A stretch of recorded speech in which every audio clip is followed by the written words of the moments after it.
Underscore.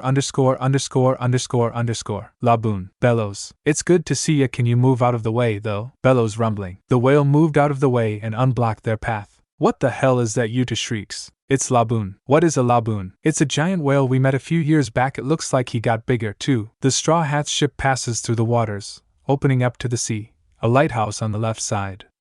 The whale was laying to the right, taking up a massive chunk of their view. He had grown much bigger since they last saw him, especially Brook. Melody for Binks Brew plays. Wah! Everyone turns their heads and find where the music is coming from. Brook Luffy looks down at the floor. Laboon, I told you I would return, I know. And I'm sorry it took so long, Brook cries, grabbing everyone's attention. What's wrong with him? Uta turns and whispers in Luffy's ear. Luffy then turns and summarizes Brook's past. Oh, my years, she quietly shudders. Bellows. Laboon, it's me. Brook, yo-ho-ho-ho. Brook chokes, letting out his signature laugh. A tear runs down Laboon's face. Sad bellow. Laboon swims up to the ship, causing huge waves that splash up onto deck. Easy there, buddy. You have grown so much, and what is that on your face? Laboon had a poorly drawn, worn-out straw hat Jolly Roger on his nose. The scars from him smashing into the mountain, still clearly visible. Where me, Luffy, Usopp, and Zoro first came here, we met Laboon. Luffy and Laboon brawled for a bit before they agreed on a tie. Nami begins to explain. Luffy painted the half-assed flag on Laboon's face, so the whale wouldn't forget him. It was also so he wouldn't bash into the mountain. Why, Luffy, I'm so grateful that you met Laboon. I deeply thank you for bringing me here. Brook sobs, shakily holding his violin. Years, Laboon, I'm back. Shall we play a song? Happy bellow. Princess Uta, care to join me in Binks Brew? Brook asks, turning to the girl. Sure, whatever. She scoffs, clicking her tongue. She didn't necessarily want to sing, but she didn't mind the request. Clears throat. Melody starts. Everyone gets ready to sing. They group together and put their arms around each other's shoulders. Gather up all of the crew. It's time to ship out Binks Brew. See wind blows. To where who knows the waves will be our guide. Or across the ocean's tide. Rays of sunshine, far and wide. Birds they sing, of cheerful things. In circles passing by. Bid farewell to Weaver's Town. Say so long to Port Renowned. Sing a song.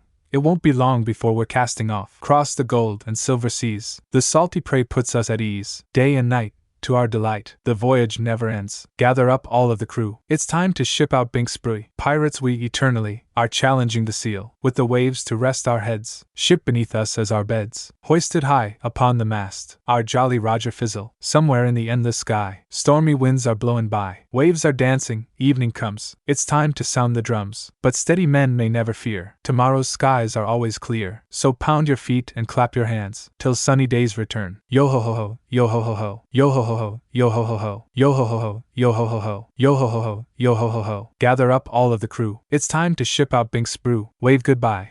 But don't you cry. Our memories remain. Our days are but a passing dream, everlasting though they seem. Neath the moon, we'll meet again. The wind's our lullaby. After all is said and done, you'll end up a skeleton. So spread your tails from dawn to dusk upon the foamy seas. Yo ho ho ho. Yo ho ho ho. Yo ho ho ho. Yo ho ho ho. Yo ho ho ho. Yo ho ho ho. Yo ho ho ho. Yo ho ho ho. Music fades away. Everyone lets out a wholehearted laugh.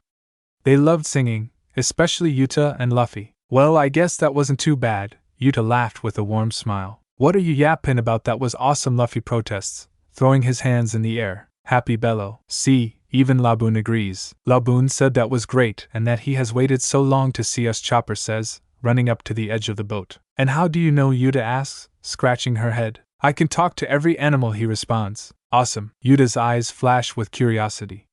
She had always wanted to talk to animals. But it was going to have to be through Chopper. Hey, Laboon, do you still want to fight me? Luffy shouts, shakes head and bellows. He said no.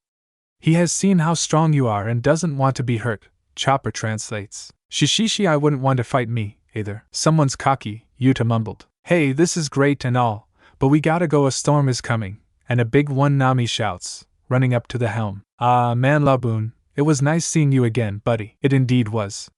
In fact, let's play a farewell song. Uta, have anything in mind? Brook asks, trying not to show his gratitude and grief. How about that one? I used to sing it to Luffy when he was little, and I couldn't bring myself to complete it. Yes, I would love to hear it for myself. Brook turns to the whale. Laboon, are you ready? But he cried out. Bellow. He said he doesn't want you to leave, but he would be happy to hear one last song.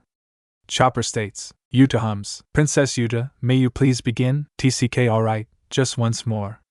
I never thought I would be singing for a whale, but it is pretty cute. She sighs, annoyed, clears throat. Ready. Where did it come from? Where could this wind be taking us? I look up to the sky, hoping for answers, but there's no reply. Where will it end up? This song that I've been a vessel for. I look within, knowing I'll find the answer even on my own. Let's row out to the open sea, far as we can go, to the unknown. I've got to keep on dreaming, no surrendering. Go on. Hoist the sail inside my open heart, and let me heed the call of the sea. I've got to keep on singing, until you feel it, just hold on. Oh, the winds will change.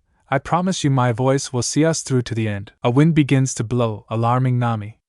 She hadn't sensed it coming, all of us searching, trying to find our happiness. Our hands reach out, and all we find is pain. Still, we must try again. What if that sorrow becomes the strength that we're looking for? Then we can weather any storm that comes. Ready for what's in store. Uta opens her arms and tiny music notes fly out of her chest. When all is said and done, I hope that we will meet again at the ending. Let me keep on living this waking dream, there's no waking me. Let's dream on. I see something far ahead of me, a path that's waiting for me just beyond. I'll always be here singing. Until you feel it, just hold on. Oh, my voice will be the wind that fills your sails so you can still carry on. I've got to keep on dreaming, never surrendering, go on. Oh, and even if I disappear, my song will still ring out for you to hear. I've got to keep on singing, want you to feel it, just hold on. Oh, the winds will change, I promise you. My voice will see us through to the end. Music notes disappear. Luffy runs up to Uta and hugs her, crying. As dumb as he was, he understood the meaning of the piece. He cries into his childhood friend's hair. Luffy, are you okay? Usopp asks. Everyone, especially Brook, Uta, and Luffy, felt it in their hearts. This song was beautiful, Uta, Robin utters. Laboon and Brook were hugging each other, wailing. Zoro was sipping on his booze. He felt bad for his captain, but he wasn't one that cried. Sanji tries to hug Nami to comfort her, but receives a punch to the face. Usopp and Chopper sit on the railing, holding each other. Damn, that was super beautiful. You two missed each other so much it makes me cry. Frankie weeps into his giant arms. Uta embraces the hug, and turns around to return it. A tear runs down her cheek. Minutes later, an old man walks out of the lighthouse, holding a newspaper. From afar, he looked like a flower because of his hair. Are you guys pirates? He yells to the crew. Everyone takes a moment, stepping away from one another. Sniffle, yeah, Luffy shouts, walking to the side of where the man stood. Bellow, he said, that's Crocus. Who's that? You're that old man that lived in the whale. How did you get out? Said Luffy. If I remember, he had a door inside the whale. Usopp says, actively trying to think. Oh yeah, he turns to Crocus, high flower head. That infuriates the old man, but he just sat down in his chair and unfolds the newspaper. Oh, it's just you. It's been years, and I guess I forgot your face. The ship is new too. How have you been? Luffy yells out. Shut up, brat. Damn, guess he hasn't changed. Sanji dazed, lighting a cigarette. The Uta had zoned out after they started talking to the old geezer, so the sudden interruption startled her. Wow, oh hey Luffy. What's up? Want to play a game? Sure, I'll win, as usual. Nah, I'm totally gonna win. If I win, you get a punishment. If you win, I'll do a favor for you. Deal. Uta throws out her hand to shake on it. Luffy firmly holds her hand and they shake, sealing the other's fate. So, what's the challenge that I'm going to win? First off, you will lose. Secondly, it's a race. What kind of race? A meat-eating contest, 0 pieces. First to finish wins. Luffy leads Uta to the kitchen where 2 plates with a pile of meat each sat on the table. And Sanji let you do this? Nope. Ugh, Luffy. It's your fault if Sanji gets mad, but I won't let him hurt you. She sighs, slightly annoyed. Blah blah blah, why are you always worried about me? You do know that I am strong too. Luffy mocks, using his hands as mouth puppets. Why not gonna lie, it's kinda cute. You still are a child. And even though you are strong, you are still dumb. Hey, and I am 2 years older than you, so I have to take care of you. Uta cackles and takes a seat. She sticks her tongue out, and does her iconic move. Though she was right, Luffy was taller, stronger, faster, and he wasn't nearly as dumb as he was when she first met him, but still pretty stupid. Ah hog, I hate you. Luffy sits on the floor and begins pouting, proving her point. Uta giggles and pokes Luffy in the cheek with one of the meat pieces in the plate. NOM. Luffy chomps down on the meat, accidentally biting Uta's hand. OW, Luffy, let go. Uta cries. You gonna stop being mean? Yes, no. Of course not. Luffy opens his mouth, letting go of her hand. Dang, that hurt, she whines, holding her hand. Sorry, not sorry. Luffy, Uta roars, but her hand hurts too much to flick him. Are you still down for the competition? Are you too chicken balk? Luffy mocks, holding his hands to his armpits and flapping his arms up and down. Of course I'm gonna kick your ass. Again I'm on an 80+ winning streak. Keep telling yourself that, cheater. He mumbles, but not quiet enough for Uta to not hear him. Luffy runs up and takes a seat next to Uta, who was at an advantage because she fed him one of her meats. On go. They throw their hands up and dig in. Uta grabs of her pieces and eats them at the same time. Luffy had already ate most of his, triple of what Uta ate. Nom chomp. Luffy's still going at it. Uta grabs a nearby empty cup and hands it to Luffy. Thanks. He grabs the empty cup and tries to drink it, but nothing is in it. What the hey? Uta had only pieces left after she successfully tricked Luffy. She grabs her last pieces and swallows them without chewing. I win, Uta screams, slamming her hand in the table. Luffy finishes her last bite, trying not to laugh. No fair, you cheated, he complains. Is someone a sore loser? Cheater. Ha, still falling for the simplest things. But somehow hasn't fallen for me. Suddenly, Uta begins to feel really hot, her mouth feeling like it's about to explode. Luffy, what did you do? She stutters, breathing hard and panting. Oh yeah, I forgot I put a load of hot sauce in your last piece of meat. Luffy, she roars, letting the hot sauce take its full effect. She runs around, trying to find something, preferably milk. She stops at the fridge and pries it open. Milk. She grabs it and starts chugging the gallon. Gulp, gulp, gulp. Luffy is rolling on the floor, laughing his ass off as Uta chugs the milk. Uta's eyes begin to water, and her face boils. That wasn't milk. What the hell is this? It's laughs white hot sauce Sanji Maddle, he masculinely cries, holding his stomach while catching his breath. The poor girl is about to burst. She not only tricked her, but twice. And with hot sauce. Where is the milk, the real one? We ran out, good luck, Luffy shouts as he sprints out of the kitchen. Uta laid on the floor, trying not to panic while she was tortured by hot sauce. She wipes her mouth again, and throws away the empty bottle. Uta then walks out to deck. I'm going to kill that guy, she threatens, getting Nami's attention. Oh, you're back. Your crush went that way. She points to the whale. He's playing with the fish. Go get him, girl, Nami calls out, Uta dashing towards Laboon. I'm going to freaking kill Luffy was the only thing going through her mind as she made her way towards the unsuspecting Luffy. Meanwhile, with Usopp, Chopper, and Laboon. Hey, Laboon, what have you been doing here for the last years? Usopp asks, pointing at the whale. Bellows. He said that he protected the coast from pirates. Nothing exciting happened, though. Oh, that must have been boring. Yeah. The four sat in silence for a moment, thinking about what to do next. Why don't we play a game? Luffy suddenly suggests. Sure, everyone agrees to play. Which game? We have Uno back at the Sunny. Or we could play tag, Chopper asks, scratching his arm. Nah, those seem boring. Well, we have a lot of space to play with, so coming up with something shouldn't be too difficult. Everyone, including Laboon, lay on the coast, thinking about what game they should play. They planned on being here for at least a few hours. I have an idea, Luffy shouted, jumping up to his feet. Usopp and Chopper picked themselves up. They were excited to hear what Luffy has to say. Let's play hide and seek. Yeah, sad Bello. Ho. Luffy, Laboon is too big to hide. Chopper translates. Oh, didn't think about that. You don't ever think about anything other than meat. Usopp throws an insult. Hey, I do. Prove it. I think about meat, Uta, and meat. Proved me right. Wait, why Uta? I dunno. She is just always on my mind. Luffy answered with a shrug. Are you sick? Someone get a doctor. Oh, wait. I'm the doctor. Chopper panics. What? No, I'm fine.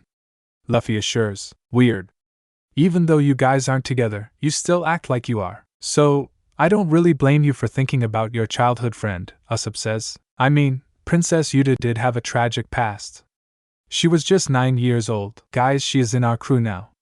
Nothing will ever make me leave her again, Luffy interrupts. The others nod. Plus, I couldn't become Pirate King if I let Uta die. It's already happened to Ace. They nod again, lowering their heads a bit. There was one thing Ace told me before he died. He told me to love hard to die being loved. Whoa, Chopper and Usopp gasp. What the? What is it? Luffy, Chopper asks, hopping off his bottom. Something strong is coming. Very, very strong. It's small but scary, he shudders. Luffy turned around to see Uta in the distance. Oh, it's just Uta. Wait. Uta, why is something strong coming off her? I don't know, but it's just Uta. What could she want? It's not like you did anything to her, right? Usopp asks, raising his left eyebrow. Hee. About that, Luffy laughs nervously, putting his hand to his head. Luffy, a higher-pitched voice boomed. Oh, she found me, Luffy whimpered, picking his body up and darting away. The red-headed girl popped up behind the hill. Her eyes were covered by her hair, and she had veins bulging throughout her body. She looked up, cackled, "I am going to get my revenge if it's the last damn thing I do." Usopp and Chopper cower behind a tree, shivering in fear. What the hell is wrong with Uta? She has only been that mad. Once Usopp whispers to Chopper, "Uta is scary," he whimpers. Luffy uses Gum Gum Rocket to fly out of there. He lands and catches his breath, his heartbeat loud enough to be heard. Usopp blinks and sees Uta vanish. Luffy hides in a tree. Okay, maybe hot sauce wasn't a good idea. Nope. Gulp. Luffy turned his head slowly. An enraged Uta stared him down. Hey, Uta, how's it going? Uta cackles like a maniac and she began to hum. "I'm just great, thanks for asking. Now, if I remember, you tricked me with hot sauce. PSH nah." Crack. Uta punched the tree, shattering it into pieces, and Luffy falls to the ground. "Not only that, but I won the contest. Meaning I get to punish you, but I'll save it for later. For now." Yelp. Luffy yips as Uta grabs his foot. Her hand was coated in Jackie, so Luffy couldn't slip out of her grasp. "I'm going to enjoy this," she sneered, tightening her grip. "Please, I'm sorry," Luffy begs, but to no avail. Too late. Uta twists his foot around her arm and pulls on it. She starts dragging him away, back to the ship. "Why are you so strong?" Uta just laughs as they continue back. Usopp, Laboon, and Chopper watch from afar, too scared to do anything. Luffy grabs onto everything he can, but Uta was just too strong. She pulled him like a teddy bear. "No, please," he begs again. Uta jumps up to the ship, dragging Luffy up with her. No one is on deck. Perfect. She walked into her room with Luffy. He grabbed onto the doorway, but yanks them back as Uta slams it shut, nearly crushing his fingers. She then grabbed his hands and tied them together, same with his legs. She then puts him on a chair and cuffs him to that. "Luffy, you know what's about to happen, right? Please leave me alone, I'm sorry." Uta grabbed Luffy and yanks her jacket off of him. Now that Luffy's scent was on it, she won't ever let anyone else touch it. "I'm going to torture the ever-loving hell out of you, and you can't do anything all tied up." Uta sings a short song, summoning the Uta World. Luffy falls from the sky and lands in front of Uta. The scenery was back at Fusha village. He shakes his head and gets up, looking down at Uta's face. "The fact that you're taller than me is infuriating. Let's change that." Stomps foot. After using her powers, Uta grows inches taller than Luffy. "Luffy, you really wouldn't understand how annoying it is when someone bigger than you is screwing with you. Whatever you want, do it, I don't care, just leave my real body alone," he shouts, completely ignoring what Uta said. "No promises, who are you to tell me what to do? I control this world. And what happens to you in the real world? Loser," she snickers, doing her iconic claw taunt. Meanwhile, on the Sunny, Uta can't stop giggling as she tattoos Luffy's arm and chest. She had tattooed her name on his arm as well as Luffy's. Uta, she was currently tattooing herself in full detail. Uta World. "I'm almost done with my punishment. Luffy, just wait another 5 minutes." Luffy was tiny, chowing down on some meat that Uta reluctantly gave him. He shot her a threatening look and mouthed the words, "I hate you." Minutes later, Uta walked up to tiny Luffy and kneeled down next to him. I should do this every time you are in Uta World, but besides that, I'm done." Claps hands. The world turns dark and Luffy's meat goes away as she closes the Uta World. Luffy wakes up and tries to move, but is weighed by Uta's sleeping body. He wasn't wearing her hoodie anymore and his left arm and chest stung. "Hey Uta. Get up." "I can't move," he groans. Uta just wiggles a bit, snuggling into Luffy. "Ugh, I give up. I'll deal with this when she wakes up." Luffy slowly begins to drift asleep, putting his arm around Uta. The rest of the crew. "Do you think Luffy is okay?" Chopper asks Usopp. "I don't know, but whatever he did, Uta got revenge. I'm pretty sure Uta was upset about some hot sauce." "Yeah.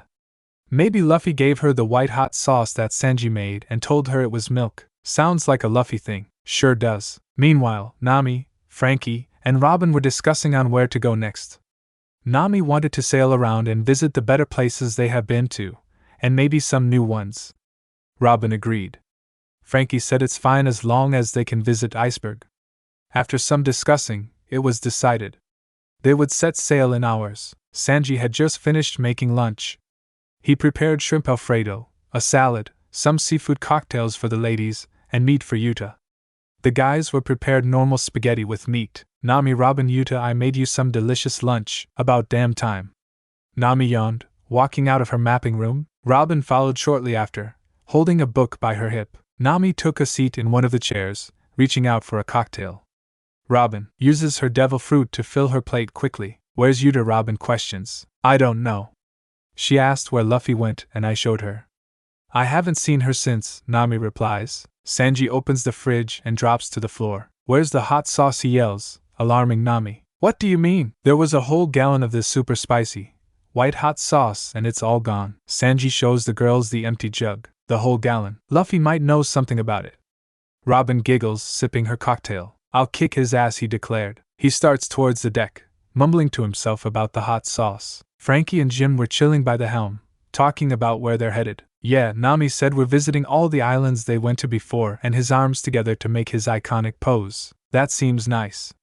We will get to meet all sorts of people, and maybe learn more about each other's past, Jim replies. Sanji walks out and turns to the two. Oh, hey Sanji, Frankie shouts. Sanji lights a cigarette with a puzzled look on his face. You have been all over the Grand Line, right? Where's Uta and Luffy? Also, lunch is ready. I haven't seen either of them, Frankie says. Neither have I. Sanji scoffs and goes off to find Brook. What's his deal? Jim shrugs and starts towards the dining room, followed by Frankie. Brook was minding his own business, writing skeleton jokes on a large piece of paper, when Sanji barged in. Hey, where's Uta and Luffy? Also, lunch is ready. Yo-ho-ho, I have not the slightest clue. The last time I heard of them, it was Uta talking to someone.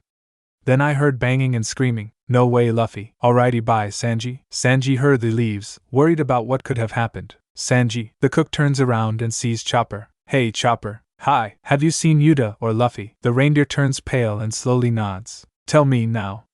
And it's lunchtime, so go tell Usopp. Okay. So, Chopper then tells his perspective from the shore. He talks about how they were hanging out when Uta came and attacked Luffy. She dragged him back to the ship, smiling and laughing the whole time. And that was the last time they saw each other. What the hell could Luffy have done to make Uta that angry? Chopper shrugs and tells Sanji that Uta was last seen in her room. Sanji thanks Chopper and sprints to Uta's door. He gives it a good knock. Hello, Uta. Luffy. No response. I'm coming in then. Sanji turns the knob and opens the door. He faints and coughs up a bit of blood. Uta was laying on top of Luffy, and from his perspective, Sanji could only picture the worst. Damn, curly brows can't hold himself together, he snickers. Zoro walks into Uta's room, stepping on Sanji's face. He throws down his booze and goes to Uta and Luffy. Lunchtime. There's meat. Luffy and Uta instantly wake up. Meat, they both curiously say, barely awake. Luffy looks up and sees Uta on top of him. He blushes a bit before squirming. Uta, why are you on top of me? Sorry, I feel asleep. She quickly answers. I didn't know you guys were that far into your relationship, Zoro teases with a grin. Uta can feel herself blush. She didn't know whether to scream or not. No, it's not what you think. Uta. Off. Luffy gently pushes her off. They were both embarrassed and confused. Story time later. Lunch is ready. Yeah, Luffy shouts, jumping up to his feet. I need a moment. Uta shyly requests. Zoro and Luffy march to the kitchen and start to eat. Uta was lying on her bed, thinking on how she fell asleep on top of Luffy. Did I really do that? I mean, he was all warm and snuggly and defenseless. That's besides the point, but I could have at least, not yet. Uta went back and forth with herself, as if she was arguing with an invisible person. In the doorway, Sanji slowly sits up, wiping the blood from his nose and mouth. He looks around and sees that Uta was laying down, talking to herself. After a bit of listening, it was clear as day that Uta only wanted Luffy. Uta-chan, Sanji hesitantly asks. Uta gasped and froze. How long has he been conscious? It's fine. I heard everything. And I have decided you can be with Luffy. Everything. No, it's not like that, and even if it was, it's not like he would actually fall for me. A staggering pain poisons Uta's heart. Her words echoed inside her. She really just said that. What have I said? It hurts. Of course I love Luffy, but he is too stupid to understand romance. Another sharp pain pierces her. She stumbles back in pain. Uta-chan, are you alright? Sanji grabs Uta and helps her stand up. I'm fine. They stand there for a minute. Did you really hear all of it? Sanji nods. Guess I couldn't hide it forever. But it isn't like he actually would find me interesting, let alone be with me. That was the last straw. Uta's heart shatters, and she fell to her knees. Uta. Uta coughed up a bit of blood, covering her mouth. I'm fine, she said weakly. Let's get you downstairs and have Chopper take a look at you. Sanji helped Uta up and escorted her to the dining room. Sanji held the door open as Uta took a seat by Luffy. Everyone silently stared at Uta, who was wiping away the blood with a napkin. Hey Uta, are you okay? Luffy asked, trying to see why she was bleeding. I'm fine. Are you sure? He further questioned. Ask again and find out. Luffy slowly turned back to his food. Everyone then continued to eat and have side conversations. Well, that shut him up. And no one has still noticed the tattoos. Luffy was wearing a red hoodie, so it hid the tattoos that Uta gave him. So, Nami, where are we headed first? Luffy asked, twirling his fork around the spaghetti. Drum Island. We plan on visiting every important place in our journeys. Our last stop is the archipelago. Ooh, that seems fun. I can't wait to meet everyone again. Yeah, I wonder how Dr. Kureha is. I can show her everything I've learned in the last 2.5 years, Chopper shouted, shoving a meatball in his mouth. Everyone then started talking over one another about reuniting with their friends. Uta sat there silently, contemplating about Luffy and her, sipping on a margarita. I really hope what I said wasn't true. I wish Luffy would just say that he likes me. We've slept, bathed, and hugged each other, but he shows no feelings for me. Luffy, damn you for being stupid. A voice breaks her train of thoughts. Uta, have you met anyone outside of Allegia? Usopp asks, eating some spaghetti. Him besides some fans, Shanks and his crew, Gordon, Luffy, and the Fushao villagers. You guys are the only ones. Well, we are going to sail all over the Grand Line. You'll make a bunch of friends. Yeah, I bet you'll meet just as many people as Luffy. And everyone in the Grand Line loves him. Chopper added. The whole thing, she exclaimed, giving Luffy a doubtful side eye. Yo-ho-ho, without our captain, I don't think any of us would be here right now. Brook chuckled, tightening his bow tie. Luffy gets elbowed by Uta, making him choke in his food. Are they being serious? Or are they over-exaggerating? She whispered, moving her hand to hide her face. I mean, when you put it like that, he began, answered the damn question. I guess I did. I'm not a pirate that steals money and food. I go around and kick a bunch of bad guys' butts. If you want, I can name a few places we've been to. Sure, Mr. Save Everyone. Let's see. Drum Island, Alabasta, Fishman Island, Dressrosa, Zoe, and Water 7. We've been to the New World as well. Uta knew that those islands were taken over by very cruel and powerful people. How Luffy managed to save them was another question. I also fought some big-name pirates in the New World. New World, the second half of the Grand Line, Nami interjected as she overheard their conversation. And he isn't lying. He fought Charlotte Linlin of the Big Mom Pirates. He played a huge role in the Marineford War. He got Boa Hancock to fall in love. Luffy has done some crazy and unthinkable things in just 2 years, Jim laughed, crossing his arms. Who the hell is Boa Hancock? There is no way I'm letting her have Luffy. Who's Boa Hancock? Uta demanded. Luffy stopped eating for a moment before saying something. This snake lady that keeps asking me to marry her. I refuse every time, he utters. Marry you? Yeah, right, that lady is out of her mind, Uta roared, slamming her fist into the table. She really is. She doesn't know a thing about love.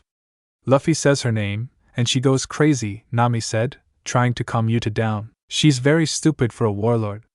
Besides, she doesn't have a chance against you, Usopp mumbles. She's as dumb as she is pretty, Sanji admitted, who was never one to talk bad about a woman. Everyone's jaws drop. They had never heard Sanji speak about a girl that way, let alone with a straight face. At least we can agree on something. Zoro snickered, taking another swing of his booze. Yeah, and she isn't anywhere near as pretty as you, Uta. Luffy chuckles with a smile, leaning back in his chair. Pretty. That's it. Uta, what are you? Uta had enough. She grabbed Luffy by his collar and pulled him in, ing him on his lips. Robin pulled out a camera and took a picture. Luffy pulled away, just as red as Uta. I've had it with you. You are way too nice to me, and you go as far as calling me pretty. I understand why everyone falls for you. Get a room, you two, Zoro spat out. Ha! Usopp, Chopper, Brook, and Frankie scream. What are you? Nami swung her fist at Luffy, but he dodged it, sending Nami crashing into the wall. Oh, I did not just watch you do that, Uta growled. I'm sore. Uta strikes Nami in the back, making a large cracking sound upon impact. Nami spat out blood and blacked out. Uta broke Nami's spine and several ribs with one punch. Nami, Chopper cried, running up to her with his medkit. Luffy, dinner's over. We're going to my room, Uta demanded, pulling Luffy out his seat and dragging him to her room. Oh, my lord, what just happened? Jim asked, bewildered by what he just witnessed. If Nami keeps crossing Uta, we might need a new navigator. Robin joked, storing the photo in her bag. Robin, don't make jokes like that. Chopper whined, angry and panicked. Meanwhile, with Uta and Luffy. Uta tossed Luffy and pinned him on her stage. Why are you so nice to me? But you don't love me, she demanded an answer, perching on top of Luffy. Tell me, she cried, tears running down her cheeks. Uta, you used to be this little village boy, my only friend. I grew on you more and more every day. You show me kindness and that you care, but no signs of love. You are the main reason I have to keep living, the one person I love. Uta forced her hand deeper into Luffy's arms. She locked her legs with his, and her crying became more intense. I just want to hear you say that you love me with affection and that you mean it, wanting to be with me, and not just some childhood friend. Luffy laid, pinned on the floor. He didn't know what to say or what to do. His face was covered with Uta's tears. I get that I'm older than you, more mature, but your silliness and carefree attitude makes me want you even more. Just please love me like I love you. Uta broke down, exhausted from crying. She dropped onto Luffy, weeping and hugging him, not letting him go. Luffy freed his arms and returned the hug. He began to rub her back and moved to a sitting position. He moves Uta so that she is sitting on his legs. Uta, look at me, Luffy gently orders. She looked up, still crying. She tried to wipe them away, but they just kept coming. Luffy moved his hand from her back to her head and begins to caress her hair slowly. I do have feelings for you too. I just don't know how to show them. You are the only person I have ever actually liked like I like you, Luffy says. When we met, I finally knew what the word beautiful actually meant. Luffy gave her a friendly smile. I know what a friend is, but you are more than that. More than a childhood friend. You mean more to me than anything or anyone else. Sniffles. Uta, if this feeling I only have around you is love, then I accept it. I love you too. Uta goes in for another. This time, Luffy doesn't pull away. Uta does and goes for a hug. About minutes later, Uta and Luffy release each other. Oh, and by the way. He begins with a smirk. Uta turned to Luffy, who pats her on the head. Those tattoos fit me pretty well, Shishishi. Uta smiled widely, and she put her hands up to do her signature tease, but in a friendly way. I knew you would, she proudly announced. Yep, now you can get one of me. I'll think about it. Uta turned around, grabbed her hoodie, and slid it on. It's about time we said hello to the crew again. Luffy nodded and grabbed Uta's hand. They walked out and prepared to embrace the questions. The crew stood outside the door, staring at the two. So, Uta begins to ask. Yep. Every word. Zoro confirms. Welp, I couldn't take it anymore. I declare Luffy as mine, and mine only. That Hancock na head can my ass, plus, he was my first. It was kinda forced. Jim mumbled, crossing his arms. No, it was back at Fusha Village. Luffy corrected the fishman. Luffy had feelings. Who would have known? Robin giggled. I gotta admit, pretty jealous, Sanji sighed, lighting a cigarette. Casually calls Uta pretty. Usopp scoffed. Damn right, and I keep my word, Luffy shouted, pointing to Uta. I mean, am I wrong? Everyone shook their heads, proving Luffy right. Uta was cute. Even Luffy admitted it. Thanks, I hate compliments like that, Uta whined, blushing a little.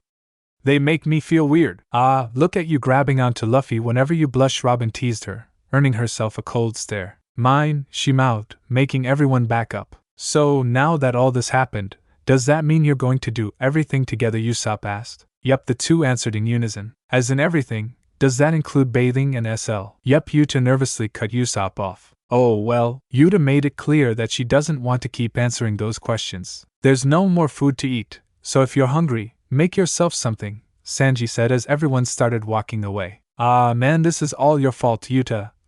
Luffy groaned. Hey, if you're still hungry, I can go make something for you, she proposed. Good enough. I can't wait to try your cooking. She smiled on the outside, but on the inside she had no clue how to cook.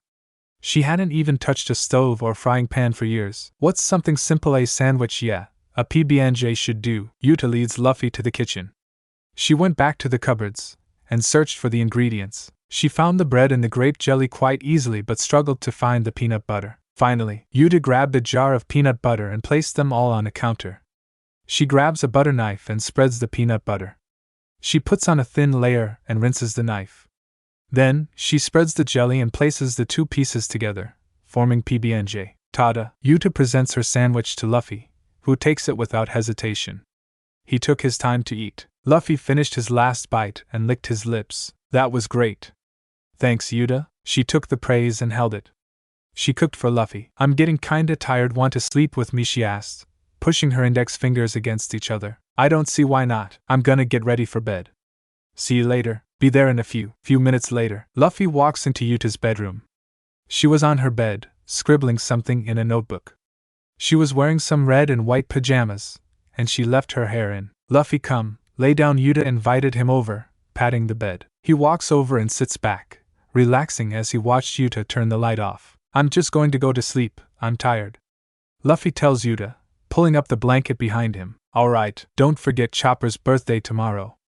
I talked to the rest of the crew, and we're throwing a surprise party. I can't wait. It's going to be so much fun, alright? Good night, Uta. Good night. The next morning, everybody except Chopper had woke early and began setting up balloons and party supplies down in the dining room. Uta and Luffy blew up the balloons, Sanji was on food duty, and everyone else had set up decorations along the ship. A large happy birthday sign hung just above the dining room door. Now, the only thing left was to surprise the little reindeer. Man, that. Uta held her left hand over Luffy's mouth and shushed him. Yes, everything looks and smells great, but you don't need to yell, Uta remarked. Sorry, Uta, Luffy said. Sanji chuckled and set Chopper's birthday cake in the middle of the table. It was a rectangular strawberry ice cream cake coated with cotton candy frosting, which was actually just strawberry and blueberry buttercream, but Chopper didn't need to know that. On the sides of the cake, 4 mini choppers created with incredible detail were painted into the cake using frosting and small candies. Sanji had to put in a lot of effort to make those. And of course, on the top of the cake was a normal happy birthday, Chopper. It looks great, Sanji, Uta said with a smile. Thank you, Uta, Sanji replied, smiling back. And thanks for keeping Luffy calm. Of course, Uta giggled with a smug grin. Whatever, Luffy scoffed while rolling his eyes. You would jump at the chance to eat the moment you'd get to, so I don't want to hear it. Hey, at least I'm better at controlling myself around food than you are, Uta huffed. Sir? Luffy said with a sarcastic tone. Jerk. Anyway, we will be arriving at the island soon. Try not to do something stupid in the meantime for me. You're kidding me. Mlay. Everyone agreed they needed a break and chose to spend some time at a peaceful island. It was quite nice out, which was upsettingly rare. There was also a warm breeze that blew from the west. Uta took that opportunity to go lay in the grass and enjoy the weather before Chopper would be woken up. The weather sure is nice, Usopp said, exhaling as he was enveloped with the calm sea. It sure is. By the way, is Nami doing okay? I did hit her a little harder than I should have, Uta asked, taking a seat next to the sniper. Nami is fine, to say the least. Chopper fixed her up last night, but she won't be here for the party, which is unfortunate. I'm to blame for that. But in all fairness, I'm not the biggest fan of the girl. I don't think anyone is, with the exception of Sanji. She used to act like the mom of the ship until you joined the crew. Not being hit by Nami is amazing. Don't think I'm not gonna take her place, Usopp. You have seen what happens when you hurt Luffy, right? Yes, Usopp sighed, disappointed. Apparently, I'm a lot stronger than Nami, so I will be taking her place as, like, an older sister, you know? Usopp nodded and laid down. He enjoyed having conversations where anyone could freely talk about what they wanted. Uta laid back on the grass as well and spread out in a star shape. She wiggled her arms up and down, rubbing against the warm, green blades. Uta, as a woman who likes Luffy, what do you see in him? I don't really understand how he does it. It's like, he's a magnet that attracts women to him. Uta snorted and sat up, turning her head towards Usopp. I have a lot more of a strong connection with Luffy than anyone else in the world. I, for one, find him cute. And I have Luffy to thank for being where I got. Hell, without him, no offense to the rest of you, I would have died back on Allegia. I guess it's just the way he does stuff. He's an idiot on the outside, and partially the inside, but the rest of him is nothing but a kind-hearted soul that just wants everyone to have fun. Uta looked out at sea and smiled. He puts his life on the line without a second thought. And from what I've heard and seen from myself, you're nothing but a coward. Uta laughed teasingly. Hey, my job as a sniper is to provide support, not be out on the main battlefield. Usopp retorted in defense. I'm kidding. Uta giggled. There was a long pause before Uta spoke again. Do you have a special someone? Uta asked, looking Usopp in the eyes. I do, but she's all the way back in my hometown. I did so many things to try to impress her and make her happy. Usopp sighed. I knew someone like that, Uta said with a warm smile. But he grew into the big dummy that runs this ship. Continue. She was sick and unable to leave the mansion she lived in. That's why I would show up every day and tell these made-up stories. It really did feel like we had a bond, but my time to join Luffy came too soon to find out. Uta locked her arms around her knees and wiggled her feet. I bet if you went back there, you could surely find yourself with her. Your stories will be real and you have the scars and bounty to prove it, Uta said to Usopp. Yeah, you're right, Usopp exclaimed with joy. I'm going to go find Luffy now. See you when the party starts, Uta said, standing on her feet. Usopp nodded and waved goodbye as Uta disappeared down the stairs. Luffy, where have you been? Luffy asked, turning around to face Uta while stuffing his mouth with sea king meat. None of your business, Uta said, sticking her tongue out at the boy. Luffy stared at Uta blankly before turning back to his plate. Is it almost time to wake Chopper? Uta asked, walking down the steps and toward Luffy. She took a seat next to Luffy, eyeing his food with the drool hanging out of the corner of her lips. No. We still need to get to the island, Sanji said to her from the kitchen. Guess it's going to be a while. Yeah. Anything I can get for you, Uta-chan. I just cooked up some meat for Luffy and would be glad to serve you some. Waha, sure, I'll take 2 pieces, Uta spat out after zoning out. On it, Sanji walked behind the kitchen door, closing it behind him. Uta, Luffy said, nudging her elbow. What? Why did you have a meltdown yesterday? Was it something that I did? Luffy asked, wiping his mouth with the back of his right wrist. I was just out of my mind yesterday. Sorry if I caused you panic. Uta apologized, placing an arm around Luffy, giving him a side hug. Well, if you're not feeling your best or if you're upset, I'm here for you, Luffy said with a smile. Uta wanted to tell Luffy that Chopper diagnosed her with separation anxiety, but that would just be stupid and embarrassing. Sanji stepped out from behind the counter, holding a wood platter with meat and a glass of juice. For you, Uta-chan. Thanks, Sanji, Uta said with a smile, eyeing her food. Sanji handed Uta the plate, which she happily took from him. Luffy reached his hand over slowly as a joke, but Uta smacked it. Mine. Sanji walked away after giving Uta the food. Mumbles. Luffy turned away and went back to eating his own food. Uta grabs a piece and stuffs it in her mouth, chewing hastily. It tasted so good. I wonder, Nam, if anyone on the island recognizes me. Hopefully not. We're in the Grand Line now. It doesn't matter if you reveal yourself to the public again. Honestly, I could go for another one of those concerts. Just don't try to kill everyone this time. Oh, shut up. Uta growled with an annoyed face, tempted to throw a bone at Luffy's head. I can't control my powers yet, so I might hold off on singing for now. Nam, well, I guess I can go back to teaching you Haki, but it would be better on something like the archipelago. That's what I said. Uta giggles and looks Luffy in the eyes. Her smile turned serious. I want you to train me, Luffy. I want to learn how to control my Haki and powers, just like you. Luffy sighs and gives her a reassuring smile. We'll help you.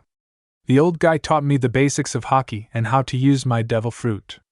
But I can help you advance further than that. Yuta's face lights up, and she lets out a squeal.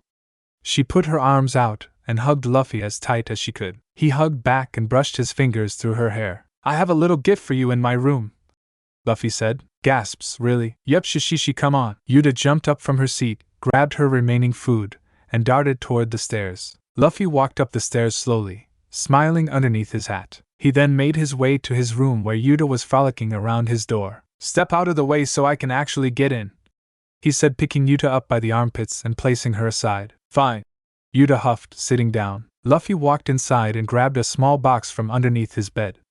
Inside were a few things. A picture of his crew at Sabaody before the Paramount War, several pictures of a young Luffy with a young Uta, and a small leather book. Luffy picked up the book, smiled while looking at the pictures, and then closed the box. Haki Training, from Rayleigh. All right, Uta, Luffy said, walking out of his room.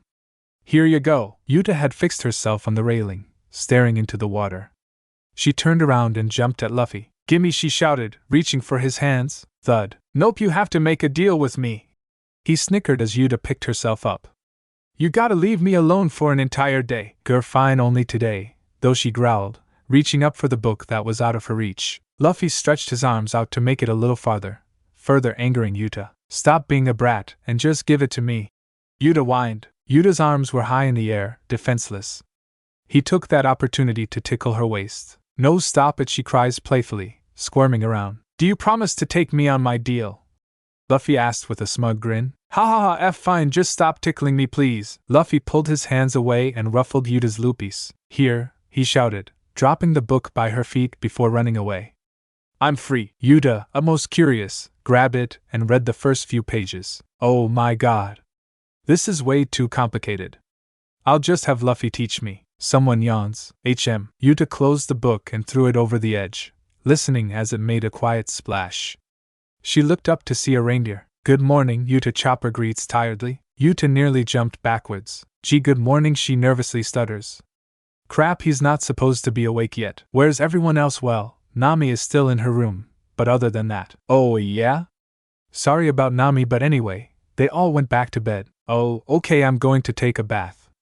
See you later, Chopper giggled, walking away. Bye. As Chopper left her view, she picked herself up and scurried downstairs. She sprinted toward the kitchen and opened the door. Guys, Chopper's awake, are we ready? Everyone looked at Uta. They give nods and thumbs ups. Uta lets out a relieved sigh and closed the door. The decorations and the presents are ready. We just need to hide the cake, Jim said, looking at Luffy. Luffy shook his head violently and backed into the corner. I swear on my life that I won't do anything stupid, he shouted. I highly doubt that. Sanji groaned. Luffy! Uta sighed, grabbing his hand. Just don't eat anything until everyone else is eating. Then you can't get in trouble. Luffy rolled his eyes as Uta stuffed him into the seat next to hers. I'll go find Chopper, Uta said, taking Luffy's hat from his head. Uta placed his hat on her head and walked out of the dining room. Chopper, Uta shouted. Chopper was already walking to the room. He had finished his very quick bath and dried off, but he looked like a giant hairball. Usually, Robin would comb him, but he couldn't find her. I guess Uta is in the dining room. I'd better get going. Chopper ran down the stairs and jumped off the steps. Uta was standing there, wearing her sweater and her blouse, but also Luffy's hat. Come, we made breakfast, she lies, grabbing Chopper's hand. Okay. Uta opens the door for Chopper and guides him in. The light is off. Oh, I guess I flipped the switch on my way out. She giggled. She flicked the switch. Thanks for watching this video. You really enjoy this video. Like, subscribe, and comment down below, and turn on that bell notification. Don't forget to support and follow Icyiclo for writing that awesome fanfic, and also make sure to comment on this story, link in the description. See you in the next video. Goodbye.